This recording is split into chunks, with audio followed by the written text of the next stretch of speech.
уважаеми господин кмете, заместник кметове, колеги, общински съветници, дами и господа. Аз искам да изразя позицията на общинските съветници от БСП по искането за краткосрочни безлихвени заеми.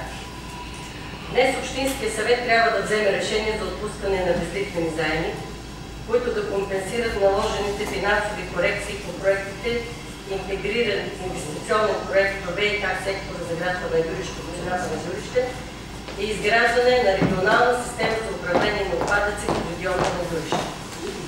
Общата стойност на заемите възлиза на около 1/4 от общият размер на бюджета на общината и на половината от собствените и приходи. До момента не е ясно как ще се връщат тези заеми, ако санкциите не отпаднат.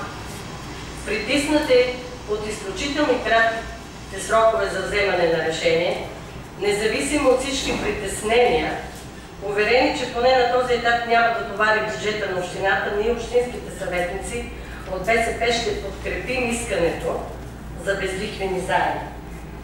Същевременно настояваме през месец март или април да се проведе целева сесия на Общинския съвет, за която предварително писмено да бъдем информирани за: първо, всички действия, извършени от общинска администрация след спечелване на проектите, обявени и прекратени процедури, сключени договори с изпълнители и заложени параметри в тях. Има ли анекси към договорите и кое ги е наложено?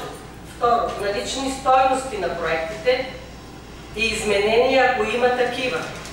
Информация за осъществени и бъдещи плащания по различните направления. Каква установената съгласуваност между общинска администрация и изпълнителите на проектите в хода на реализацията им? Какъв е контрола по качеството и срочното им изпълнение от страна на общинска администрация? Наложени санкции с приложени ксерокопия на документите, с които са направени.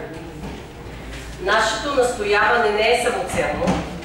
То е израз на желанието за осъществяване на прозрачност, откритост, обществена информираност и най-вече контрол по изпълнение на стратегическите общински обекти и изразходване на средствата на европейския данъкоплатец, такъв какъвто и всеки жител на общината на Гюрище. Благодаря.